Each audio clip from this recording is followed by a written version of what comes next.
আলাইকুম। বিসমিল্লাহির রহমানির রহিম।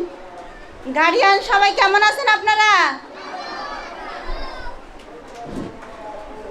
আজকের হাজী সফিউল্লাহ একাডেমির অভিভাবক সমাবেশে বিশেষ করে মাদের উদ্দেশ্যে বলছি, এটা মা সমাবেশ। আমাদের আজকের মা সমাবেশে উপস্থিত রয়েছেন রায়পুর উপজেলার সুযোগ্য একাডেমিক সুপারভাইজার জনাব মাইনুদ্দিন স্যার। স্যারের জন্য জোরে একটা তালি হবে।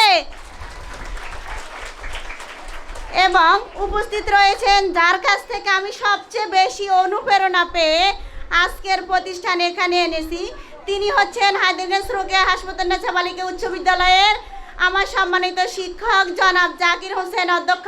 স্যারের জন্য জোরে একটা তালি। আমি স্যারের প্রতিষ্ঠানে চাকরি করে স্যারের কাছ থেকে কিছু শিখে আজকে এখান পর্যন্ত আসতে পেরেছি, তার জন্য আমি হায়দ্রাবাদ রোকেয়ার কাছে চিরকৃতজ্ঞ।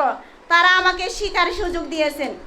উপস্থিত আমার সম্মানিত শিক্ষক এবং আমার সহকারী শিক্ষকবৃন্দ যারা আমার সাথে সহযোদ্ধা হয়ে কাজ করে, তাদের প্রতি আমি কৃতজ্ঞতা জ্ঞাপন করছি আল্লাহ তাআলার কাছে, যিনি আমাদেরকে সুন্দর একটা সময় দিয়েছেন এবং আমাদেরকে সুস্থ রেখেছেন আজকের এই সমাবেশে উপস্থিত হওয়ার জন্য। আমরা আজকে আমাদের এই বছরের এটা হচ্ছে প্রথম সমাবেশ। আমাদের প্রাতিষ্ঠানিক অবকাঠামোর কাজের জন্য আমরা এই বছর গার্ডিয়ান সমাবেশ করতে পারিনি, তবে আল্লাহর রহমতে আমাদের প্রাতিষ্ঠানিক কাজ প্রায় 90% হয়ে গেছে। আমরা সামনের দিকে এগিয়ে যেতে পারবো। আসলে এই প্রতিষ্ঠানের প্রতিষ্ঠাতা এর আগেই বলেছে যে আমার উদ্দেশ্য হচ্ছে এই অঞ্চলের একজন গরিব শিক্ষার্থীও যাতে টাকার অভাবে পড়াশোনা থেকে বিচলিত না হয়, সে লক্ষ্যকে সামনে রেখে আমরা আমাদের কার্যক্রম চালিয়ে যাচ্ছি।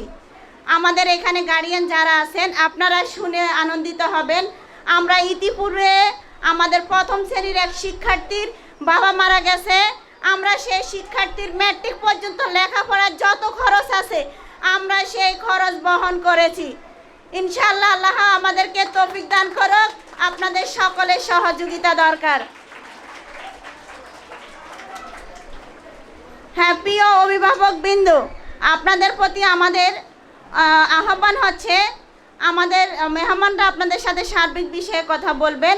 তো আপনাদের প্রতি আমি সময় বেশি নেব না, আমাদের আহ্বান হচ্ছে আপনার সন্তানকে নিয়মিত স্কুলে পাঠানো। এটা হচ্ছে আপনার দায়িত্ব। সে যদি স্কুলে না আসে তাহলে আমরা কিভাবে আমাদের যে নির্দেশনা সেটা প্রদান করব। একটা বাচ্চা আসে না, একদিন আসে না, 2 দিন আসে না, আমরা ফোন দিই। গার্ডিয়ান বলে সে একটু বেড়াইতে গেছে, নানা বাড়িতে গেছে, তার দাওয়াত আছে, এ দাওয়াত খাওয়া একটু বন্ধ করে দেন। কিছু গার্ডিয়ান আছে কখনোই তার বাচ্চা ডায়েরিটা দেখে না, আমরা যে কিছু মন্তব্য লিখে দিই তিনি চেক করে না। কেন করবেন না ভাই?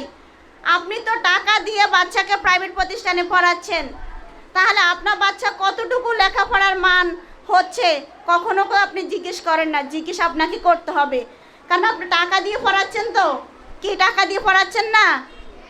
সে টাকার হিসাব তো নিতে হবে। আমরা চাই আমাদের গার্ডিয়ানগুলো সচেতন হোক, টিচারদের সাথে তার বাচ্চার সার্বিক খবর নেক, তার বাচ্চা ক্লাসে পড়া পারে কি না, সে পরীক্ষায় কত মার্ক পেয়েছে, কেন সে কম পেয়েছে, এই জবাবটা টিচারদের কাছ থেকে নেই। আরেকটা হচ্ছে আপনার বাচ্চাকে আপনি পরিপাটি করে বিদ্যালয়ে পাঠাবেন। একটা বাচ্চার সুন্দর ড্রেস আপ, তারপর অনেক কিছু বহন করে। পরিপূর্ণ পোশাকটা না হলে, ড্রেস না হলে আপনি দেখবেন আমরা যতই বলি, কিছুদিন আগে আমরা প্রত্যেকটা বাচ্চার তালিকা নিয়েছি যাদের পূর্ণাঙ্গ ড্রেস আপ নেই। যাদের পূর্ণাঙ্গ ড্রেস আপ নেই আমরা গার্ডিয়ানদেরকে কল করে পর্যন্ত বলেছি যে ভাই আপনার বাচ্চার শার্ট আছে, প্যান্ট আছে, জুতা নেই, আবার বুকরা আছে, তার হিজাবটা সাদা নেই, কিন্তু গার্ডিয়ানে কোনো সাড়া পায় না। ড্রেসটা একটা বিদ্যালয়ের নিয়ম শৃঙ্খলার 90% বহন করে।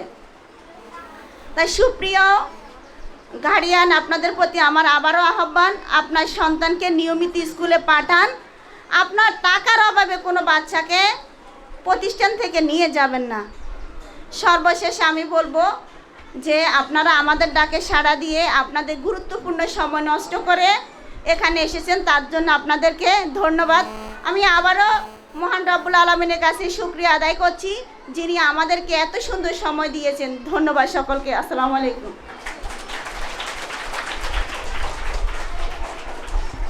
অনেক অনেক ধন্যবাদ হাজী সফিউল্লাহ একাডেমির সুযোগ্য সম্মানিত প্রধান শিক্ষিকা জনাব পুষ্পা আক্তার।